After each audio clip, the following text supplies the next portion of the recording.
Hey folks, welcome back to the channel. Today's video is going to be a lot different than the videos that I normally post. In today's video, I'm going to be joined with a great friend of mine, my buddy Don. We went to the same high school. We raised our sons together, went through a lot of different adventures as the kids were growing up, and I love going out in the woods with this guy. He's just a blast. He's got a great history and of you know, just a colorful life. He's been in all sorts of adventurous situations. It seems like every time I get together with Don, we're not let down. Something fantastic happens, and on this video you're not gonna see what we originally prepared for, and that is we went out to go on a fishing trip. We found a very secluded lake in the backwoods of northern Wisconsin, and as we started to venture back into this hidden lake, we found a hidden treasure. And I'm not gonna tell you any more than that because I don't want to spoil the video. But thank you so much for joining us. If you're new to the channel, we appreciate you joining us, and if you've been with us for a long time, thank you so much for your continued support. Let's roll the intro and we'll get right into the video.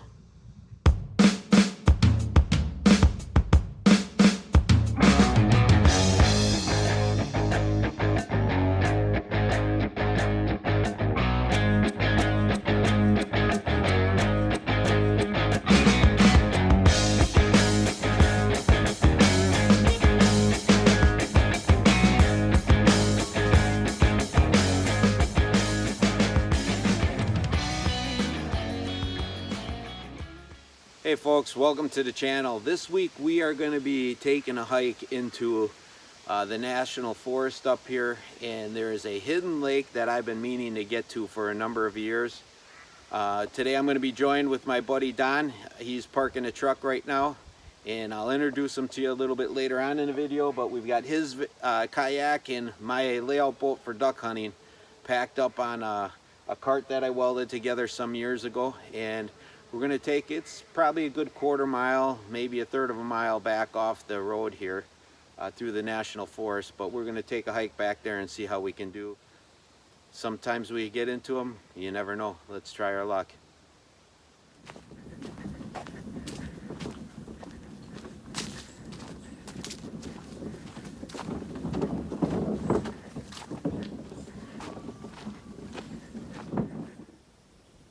Okay folks, I'm out here with my friend Don, and this is one of the beautiful hidden jewels of Wisconsin. It is a lake that is completely hidden in the Nicolet National Forest, and you have to hike back here, as you seen earlier in the video, on a pretty decent groomed trail, but surprisingly enough people don't want to walk at all, so this lake gets very little pressure. We're going to go ahead and try our luck today on some bluegill, and we'll see how it works out.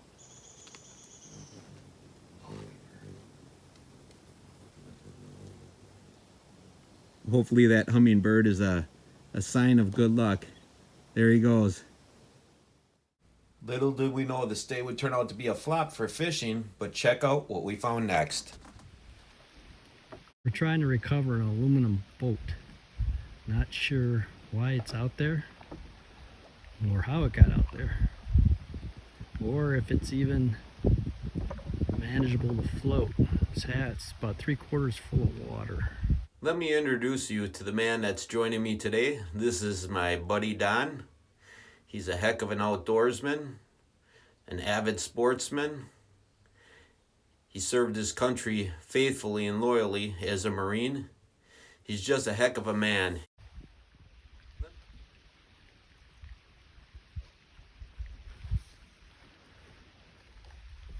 And no, we have no idea who may own the boat. This lake is a walk-in lake. There's no houses on it. It's totally secluded. Nothing but wilderness.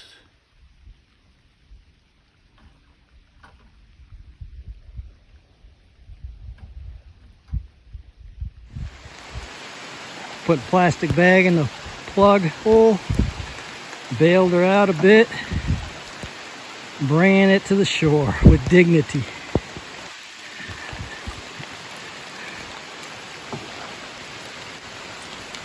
before we even touched the boat, we made sure that we'd call the sheriff's department to make sure that this boat wasn't stolen. And then secondly, we called the DNR to make sure that we could even touch this boat or bring it back up to the surface. Yay, we did it.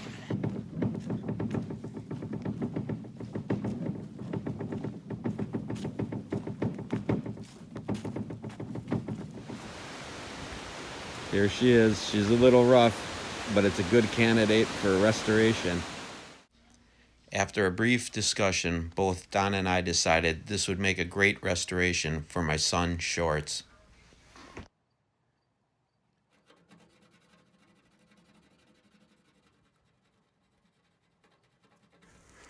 So before we could give this the shorts, we inspected the boat and we found one bullet hole down the middle of it. That's what I'm cleaning right here in the video. Somebody must have got mad and shot a hole through the bottom of it with a 22. So we're taking an aluminum rod here and we're going to go ahead and weld this hole shut so that this boat won't leak and should hopefully float. But as soon as we get done welding this shut, we'll go ahead and put it in a lake and see if she floats.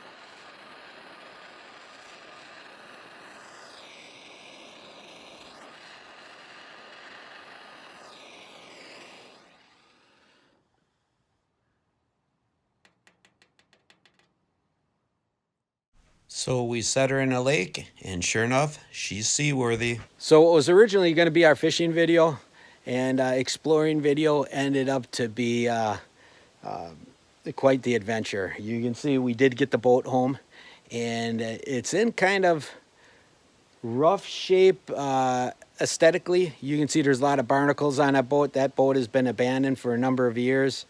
The seats are a little bit rotten, but I think that we can go ahead and restore that. And I think if we pressure wash this boat, I've got a buddy, we can take it over to his shop and get it cleaned up and repainted and get it looking like new again. I certainly wasn't expecting this day to end the way it was. I didn't think it was going to be more of a, you know, a search and recovery video. I thought we were going to go in and grab a lot of fish, but once we saw this, we couldn't just let it sit.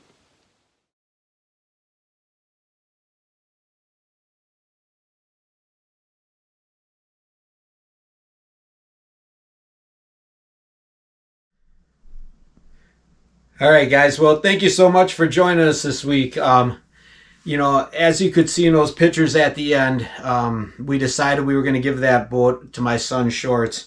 And it may not seem like a big deal, but we're not positive. But that boat, we believe, has a little bit of a history about it. One of my best friends, one of my next door neighbors up there had a hidden boat on that lake. And he passed away last year, and we weren't able to talk with him and find out where his boat was hidden at. So my sneaky suspicion is the sheriff's department won't tell us who had previously owned the boat, but the boat hadn't been registered for 20 years. And so we'd like to think that it was my buddy Tony's boat. And you'll rest his soul. He did pass away. So it has a little bit of special meaning behind it. When I gave the boat over to my son's shorts, he was really excited about it. And before I could get anything on film, as you could tell by the pictures, he went ahead and painted it. And he has been blessed to have his own son. And his son is 2 right now. But the deal is he wants to finish putting a deck in it, new seats, a pedestal seat. And then that'll be a family heirloom that he'll be able to share with his son. And be able to have a history of our good dear friend Tony, who has passed, and share those experiences and memories that we had of being with Tony. So it couldn't go to a better person than my son, because we were all really good friends with Tony, and we kind of took him underneath our wing. He hadn't had any family alive or anybody to take care of him. So whenever we were in the North Woods, we made sure that we spent extra time with him. So that's why it's such a jewel to our family to be able to have this boat. And Shorts has done just a great job with the restoration already. You know, he has it all painted up, looking nice. The interior he hasn't done yet. He's still kind of figuring out on what he wants to do with the interior. But I know that he's capable of finishing that pretty nice as well. And we'll probably do an update in the future with that. So thank you so much for joining us this week on Carl's Off the Grid. I appreciate you supporting us and staying in here till the end of the video. We'll catch you next week. We are going to do a video next week on I think maybe we'll do a little grocery shopping in the wilderness, if you get my drift. So tune in next week and we'll go collect some goods to stock our freezer with. So we'll catch you then. Thank you for joining us.